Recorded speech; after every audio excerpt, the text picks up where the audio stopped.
then don't be surprised when gaming simply becomes a monolith that is composed of live services and remakes. And you know what is the crazy thing about this entire thing, analysts? Sometimes you just wonder and you just ask yourself if the collapse was just a bug in the system or was it just the system itself? And right when you're looking for signs of life, boom, just like that, a Marvel exec drops a line that just says, fans don't know shit. Not directly, but kinda worse than that.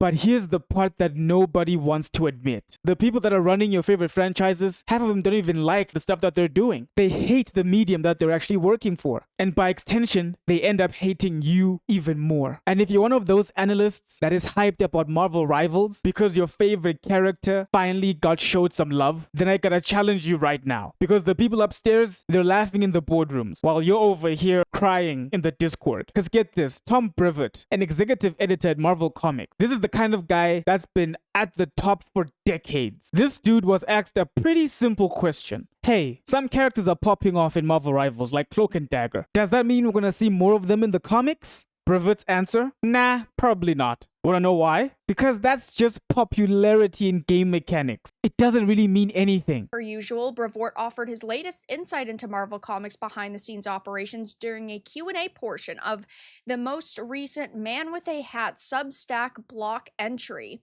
He talks about a lot of different things, and even unfortunately for not only the fan who asked the said question, but also those hoping to see a potential comic book resurgence for characters such as Hela, Emma Frost, Petty Parker, or Adam Warlock, or in the case of Luna Snow, an initial comic book boom, Brevoort in turn explained that contrary to popular belief, he has seen little crossover between Marvel Rivals players and a demand for more comic books featuring a given hero. I tell you, I tend to think that popularity in Marvel Rivals likely has more to do with play mechanics than it does the characters themselves, which is to say that I haven't seen any major correlation between popularity in the game and a rise of interest in the character in print outside of maybe one or two outliers. So in other words, you don't care about the character. You just care about the way they play. You guy, isn't that condescending? You basically just like how they feel when you click them. Which is just Marvel speak for shut up gamer, we know better. Now look, I'm not expecting the Marvel execs to be poets or something, but to say something like that, man, it's almost like a chef basically saying that my customers don't really care about their favorite meals. What they actually care about more is the mechanical utensils they use when they're eating them. They like how it feels when they cut their food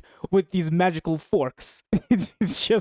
It's ridiculous. And here's why this matters, because this is not just about Cloak and Dagger. This is deeper than that. It's about the disconnect. The people that are steering these franchises don't see you as partners anymore. Not as believers. You're just statistical noise. A graph, a KPI. KPI is key performance indicator. You're not a person to them anymore. You are a stat on somebody's Monday morning meeting slide. And that's extremely dangerous because it means that the myth is no longer just sacred. It's just an asset. It means that your passion doesn't even matter anymore unless it shows up on a slide or a spreadsheet. It means that the story only counts when it trends. And lastly, it means that your loyalty, your years of reading, of repping, of replaying, means less than a 1-week TikTok campaign that was just meant to garner views or virality. The tragedy here, fellow analysts, is that it's not loud.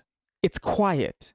You feel it in the way the studios talk about IPs instead of heroes. You feel it in the way the characters are rebooted, rewritten, and rolled out. Not because the myth has evolved, but because some intern flagged low engagement in Q4. It's not storytelling anymore, analysts. It's myth mining. And what's wild is this used to be the place where stories were told with soul, made with soul. I mean, Stan Lee wasn't perfect, but at least he talked to his fans. He cared what people thought. He saw them. And now we've got editorial elites who treat player passion like some sort of weird side effect. Like your love for a character is just some accidental outcome of a dopamine loop. But here's the deeper issue, analyst. Even the creators don't remember why this shit actually matters.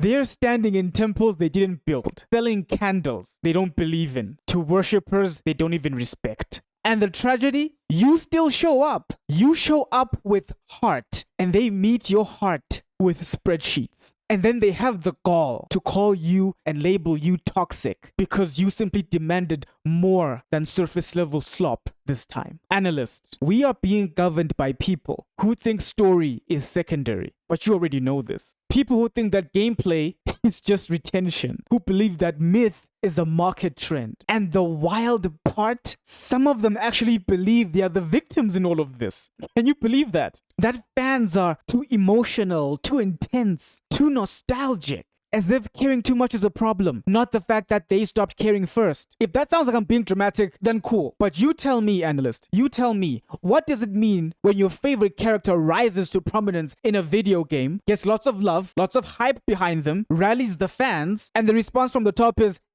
that's the wrong kind of love. We don't do that here.